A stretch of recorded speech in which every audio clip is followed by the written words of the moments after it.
Voici ma théorie sur l'histoire derrière l'anneau de Yuta. Attention spoiler.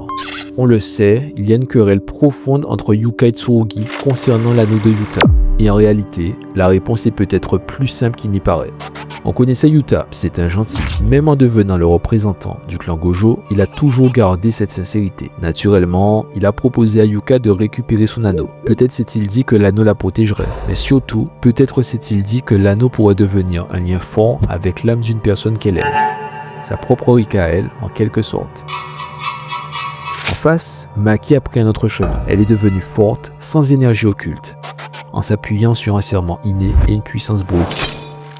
Et voyant que Tsurugi lui ressemblait davantage, elle a sûrement pensé que l'anneau ne lui serait pas utile. Pour lui, la voie de la force, c'était celle qu'elle avait déjà tracée. Une force sans artifice, capable d'anéantir son clan et d'affronter Sukuna. Mais ce qui est crucial, c'est que pour Yuka et Tsurugi, l'anneau n'est qu'un porte-bonheur. Ils ignorent complètement sa vraie nature. Mais il est bien plus probable que cet objet maudit soit imprégné de l'énergie occulte de Yuta, voire même de son lien avec Rika. Et ce détail change tout. Si c'est vrai, l'anneau ne protège pas seulement, il peut amplifier ou stabiliser l'énergie occulte de celui qui le porte. Alors pourquoi le clan Gojo l'a-t-il transmis seulement maintenant?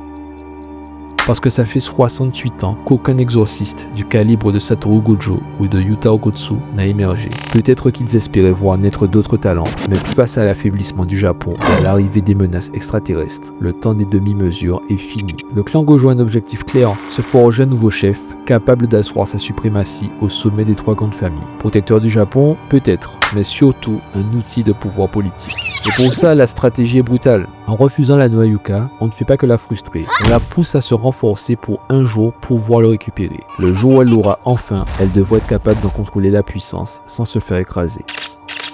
En imposant l'anneau à Tsurugi, on ne le récompense pas. On l'accable d'un fardeau qu'il doit supporter malgré son serment inné. Et peut-être que son corps atteindra son vrai potentiel le jour où on le lui retirera. Ce qui rend tout ça encore plus cruel, c'est la manipulation. Pour Yuta, offrir l'anneau, c'était un acte d'amour inconditionnel. Pour Maki, le déconseiller à Tsurugi, c'était peut-être la prolongation de son propre choix de vie, mais pour le clan, c'est autre chose. Un plan politique froid, où même l'amour de Yuta devient un outil. Et cette stratégie n'est pas sans danger. Que se passera-t-il si Yuka refuse d'attendre?